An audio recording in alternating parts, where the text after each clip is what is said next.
unfold. And I'm old enough to have seen this kind of unrest several times in my lifetime. And at each stage of my life, I would have to wrestle with, what does this have to do with me? What do these events have to do with me? In each situation, geographically, the unrest seemed to be far away from me, and the people involved seemed to be far away from me, as in not like me, as to a race.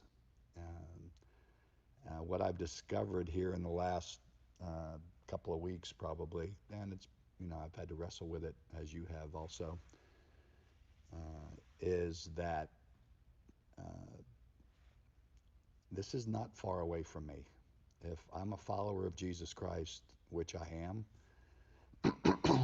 these issues are much closer than we would like to think. And my journey has been really strange.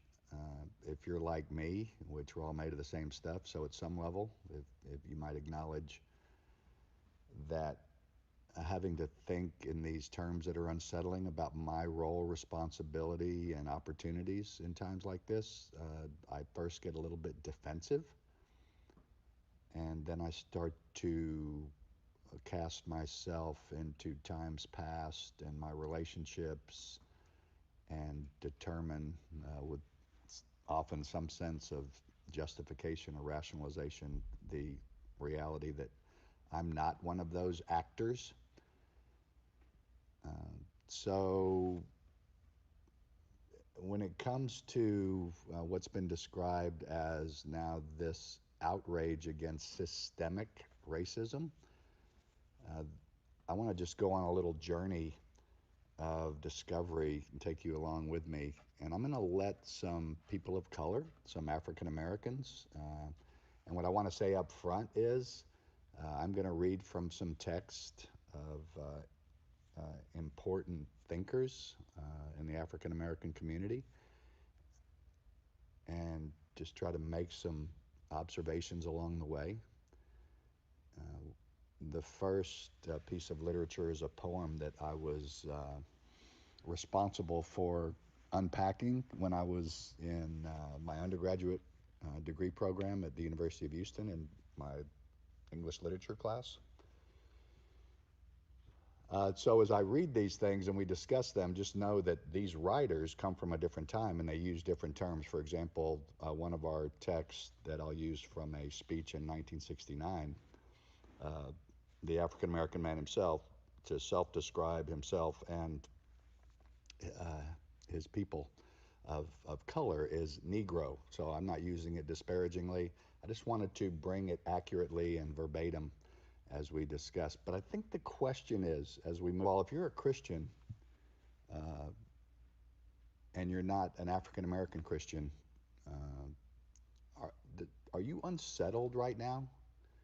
And you would probably answer yes. And then I would ask a follow-up question: why are you unsettled?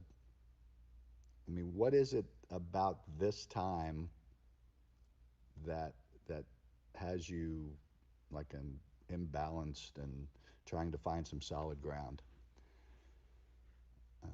What I've determined when I'm in this time, and this has been a good time, I would offer as a believer, it's almost always good to be uncomfortable when it comes to issues of justice and morality and righteousness, because I am still in this tent of imperfection while God's working into me this new life and preparing me for the life to come. So I'm still wrestling with issues of selfishness and self-defense and self-validation and self-promotion and self-indulgence. Okay, enough self. And so it's really good for us to allow ourselves to be unsettled and uncomfortable. But why are we uncomfortable in this time? And I'll just talk a little bit as we move forward about my observations in my journey here, and maybe they'll find some landing places and some helpful points of equipping for you.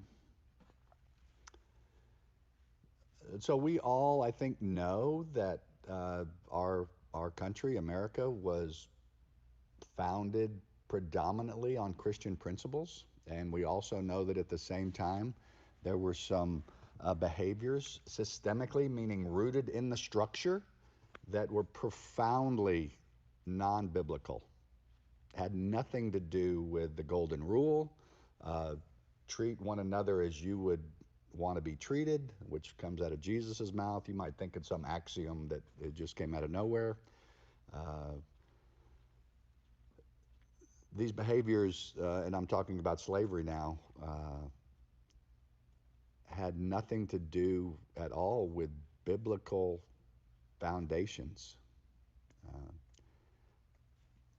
However, if you know your history, you also know that through the decades and couple of centuries after the founding of our country, slavery was defended as biblical using texts such as, Colossians 3, uh, Ephesians 5 from a New Testament perspective, and then you see the history of the ancient Near East.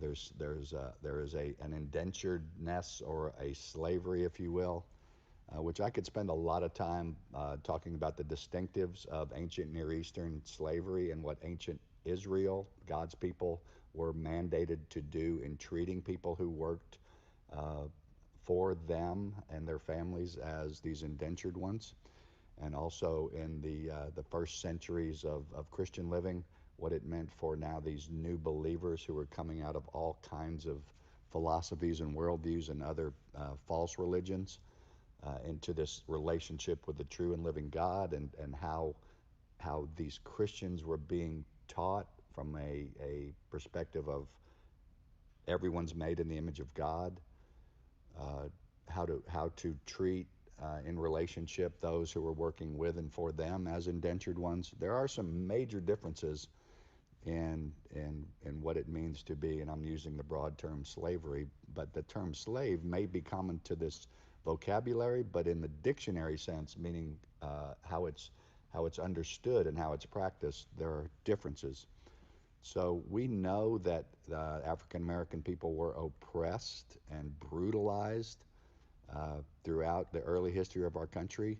And then even as we get into the 20th century or the 1900s, we see now this movement towards a justice or equilibrium. Justice, literally, and even from a biblical perspective, justice is it's Latin. In the Latin, it's called cirque sum, to each as they deserve. And the idea is there is a standard by which everyone is afforded dignity and respect. And from a biblical perspective, that standard is God's creating every one of us in his own image, Genesis 1:27. So as we moved in our country into the 20th century, we see moves toward this cirque sum idea, but there was still this embedded structural oppression and prejudice. Racism is described as prejudice, meaning I just don't like you for reasons that I may not be able to describe. You look different, you think different, you are different. But racism is prejudice plus power to dominate within the structure that exists. And so we see this racism uh, predominate, even in as we move through the 50s and the 60s. And so this dream, and I'm couching this in a dream for this cirque sum to be afforded to African Americans in our country, and you see it, and you see this dream alive, even though it's continually uh, beaten down by the power structures. And Langston Hughes in 1951 wrote this poem, and this was my assignment in my English lit class. And was so powerful. I didn't really understand it. I understand it more now. Langston Hughes was an African American, very potent, respected writer. He had some issues of his own, don't we all? Uh, it's called Harlem, is the title. What happens to a dream deferred? Does it dry up like a raisin in the sun, or does it fester like a sore and then run? Does it stink like rotten meat, or crust and sugar over like a syrupy sweet? Maybe it just sags like a heavy load. And this is the potent exclamation point, last line. Or does it just explode?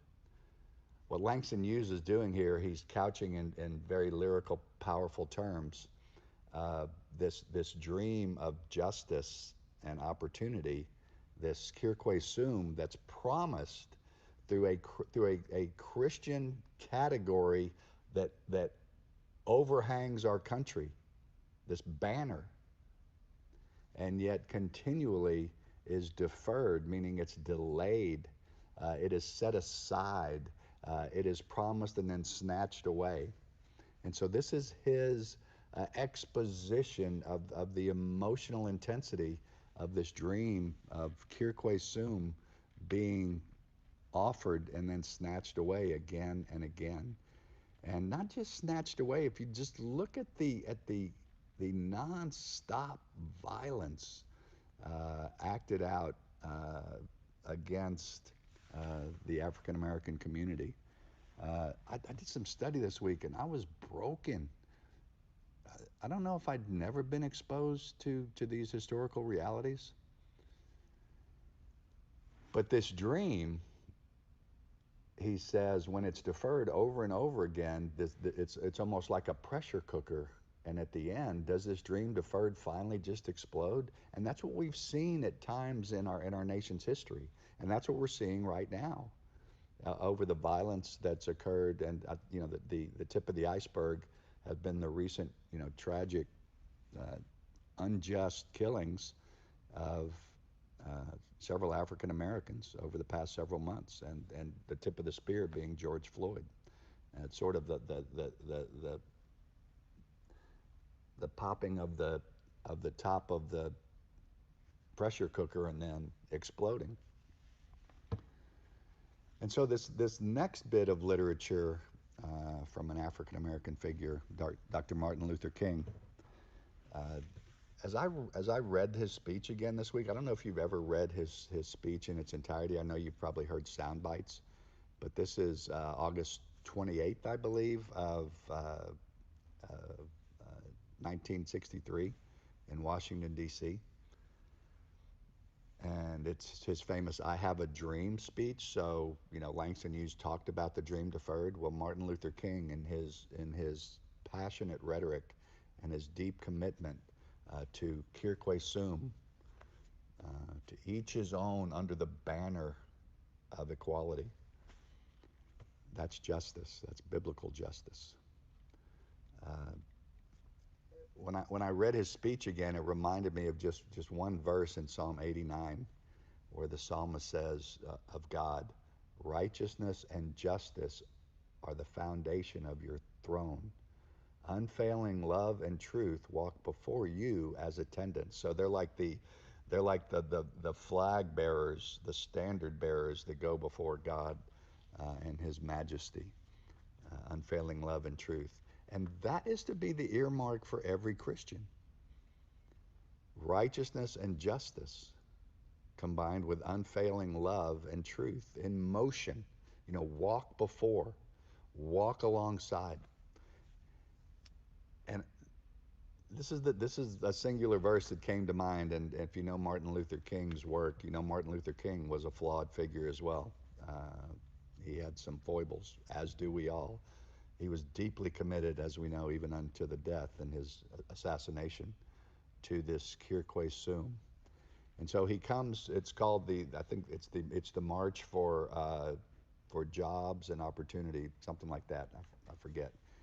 So it's this gathering in Washington D.C. of African Americans, and as he gets into his speech, he comes to this statement of intention, and he says, in a sense, we've come to our nation's capital to cash a check. When the architects of our republic wrote the magnificent words of the Constitution and the Declaration of Independence, they were signing a promissory note to which every American was to fall heir. And I think the designers of this great American experiment would agree with that. And they would also want it to be known that it's under a Christian banner. And yet the behavioral default belied that Christian banner when it came to African Americans. This note, Dr. King continues, was a promise that all men, yes, black men as well as white men, would be guaranteed the unalienable rights of life, liberty, and the pursuit of happiness. It is obvious today that America has defaulted on this promissory note insofar as her citizens of color are concerned. Instead of honoring this sacred, now this is an important word, this sacred obligation, America has given the Negro people, remember that's his word, and that's appropriate for the time. America has given the Negro people a bad check, a check which has come back marked insufficient funds. And so I just have to pause. This is part of my journey this week. I just have to pause and realize that in his rhetoric, in his prose, in his stylistic construction and composition, he's absolutely right. And if you know Dr. King and his desires, he was so powerful at raising up the issue and its ugliness, and then wrapping it up with a picture of hope and possibility and even expectation. And that's where he goes next. He says, America has given the Negro people a bad check, a check which has come back marked insufficient funds. But we refuse to believe that the Bank of Justice is bankrupt. We refuse to believe that there are insufficient funds in the great vaults of opportunity of this nation. And so we've come to cash this check, a check that will give us upon demand the riches of freedom and the security of justice. Now, if you know Dr. King, his desire was not that the vaults of material riches were thrown open, but literally the baseline expectation of Kirque sum, to each his own, under this banner of expectation that all are to be treated with dignity and righteousness, and given these opportunities according to their dignity and according to justice. And then he goes somewhere very important. When you look at the events of recent days, and you see that a righteous cause of expectation and asking for Kirque sum is often combined with lawlessness and anarchy. Dr. King was very careful to speak to his own people about the need to avoid that violent default in their own attitudes and then behavior. But there is something that I must say to my people who stand on the warm threshold which leads into the palace of justice, so rich. In the process of gaining our rightful place, we must not be guilty of wrongful deeds. Rightful place, Kirque sum, we don't attain it by wrongful deeds. Let us not seek to satisfy our thirst for freedom by drinking from the cup of bitterness and hatred. We must forever conduct our struggle on the high plane of dignity and discipline. We must not allow our creative protest to degenerate into physical violence. Again and again, we must rise to the majestic heights of meeting physical force with soul force. The marvelous new militancy which has engulfed the Negro community must not lead us to a distrust of all white people, for many of our white brothers, as evidenced by their presence here today, have come to realize that their destiny is tied up with our destiny. And they have come to realize that their freedom is inextricably bound to our freedom. We cannot walk alone. So this is my first point to courageous Christians. Are we courageously walking alongside our brothers and sisters, our African American brothers and sisters, in order to insist, not with violence, bitterness, and hatred, but just under the banner of the biblical mandate of Kirkwe Sum, out of a posture that they continually must live in of fear and not knowing what's going to happen next if they're in the wrong place at the wrong time. This is something that I've had to wrestle with. At first, I didn't want to. And I taught one section of an ethics class a couple of semesters ago at the university I'm an adjunct prof for. And the topic was this thing called white privilege. And I just wanted to rage against that. And so, again, there's this dictionary that has white privilege. I don't agree with everything that's in it as to a descriptor, but I agree with some things that I don't even understand. And I've never understood. That might sound weird. I don't understand completely because I haven't had to walk and live in the sandal shoes of another. But am I willing to humble myself and not lead with a default of defensiveness, but lead with a desire to elevate all in the vision of Kirkwe Sum, of justice, righteousness? This could be a months-long or year-long journey for you, and you might decide not to take the journey. And if you do, you've decided, I think, not to allow God's Spirit in you, and I'm speaking to Christians now, you might have decided not to allow God's Spirit in you to take you to places of uncomfortability for the purpose of broadening your perspective of what it means to be an agent of cultural, life-giving potency. And then here's Dr. King talking about the dream that's been deferred that still lives. I have a dream that one day this nation will rise up and live out the true meaning of its creed. And here's the creed. We hold these truths to be self-evident, that all men are created equal. And then he provides some on the ground, rubber meets the road detail. I have a dream that one day on the red hills of Georgia, the sons of former slaves and the sons of, of former slave owners will be able to sit down together at the table of brotherhood.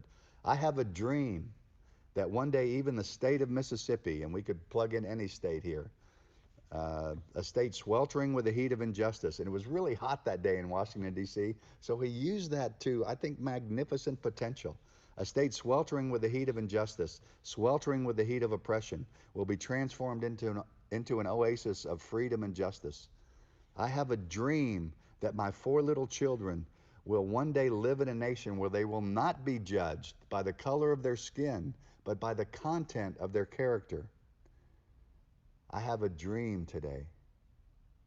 I have a dream today that one day down in Alabama, and if you knew the times, you know that the South was a hotbed.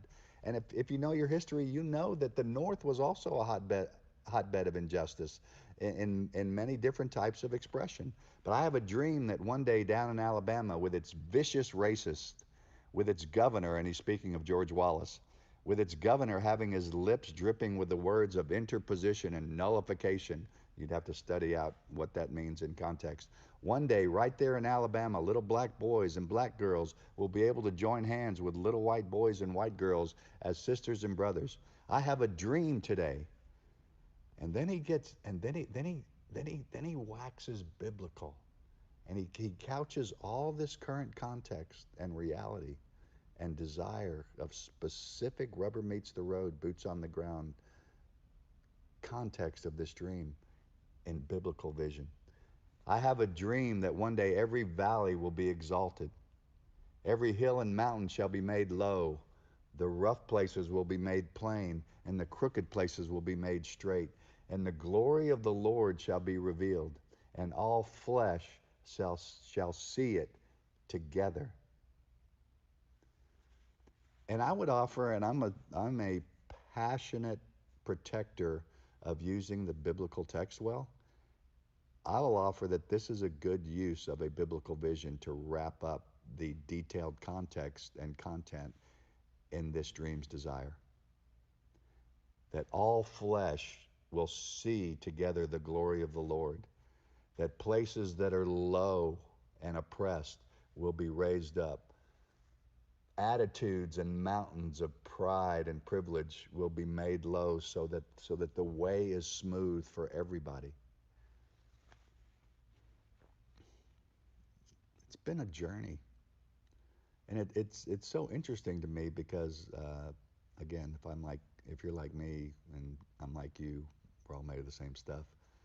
There are some things that I'm very passionate about when it comes to Kirkway Sum. Like how about the powerless that are the unborn, and how about the powerless that are our orphan community?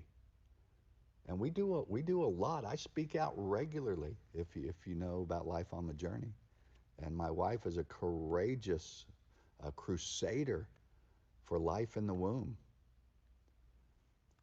But this seems to be a neglected aspect of Kirkway Sum that is just as vital in the sense of everyone made in the image of God and deserving dignity, respect, and justice.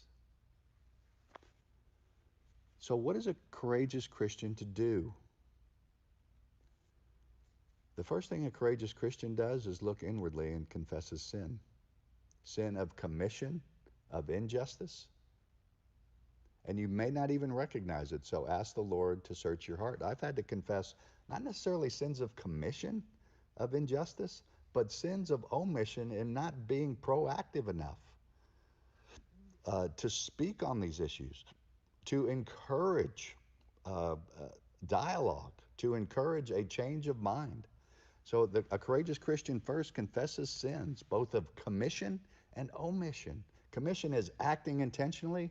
Omission is deciding not to act at all. Acting intentionally toward injustice and oppression, and then going, oh, I'm not sure I can do anything about it. A believer always has a responsibility to speak as to truth and love together. 1 John 1:9 says, if we confess our sin, he is faithful and just to forgive us our sin and cleanse us from all unrighteousness. Another thing a courageous Christian must do is to consciously, with effort in every engagement, remain sensitive to treat every single human being with dignity and respect. Genesis 1:27. In the image of God, he created them. Male and female, he created them. In the image of God, he created them. Every single person you meet is in the Imago Dei, the magnificent image of God stamped into them, and therefore they have intrinsic value based on his image in them. Another thing the courageous Christian does is seek to serve everyone with humility. We don't lead with self-defense and pride. We lead with service and humility. Everybody. That's what a believer looks like. In our own study in Mark, Jesus said, in some of our study just these past few days, we've seen Jesus say things like, if you want to be great, you must descend. If you want to be the first, you must be the last and the servant of all. Even as I, Jesus said, the Son of Man, came not to be served, but to serve and give his life away. That's what it means to live courageously as a believer, to serve all with humility. I think that's all I have.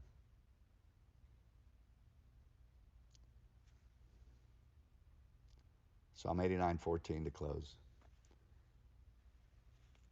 O God, righteousness and justice are the foundation of your throne. Unfailing love and truth walk before you as attendants. As God's servants, may we be known for energetic insisters and providers of righteousness and justice, always serving with unfailing love and speaking the truth, as difficult as it may be. May we be known as courageous Christians, doing our part to extend the Kir Sum for all.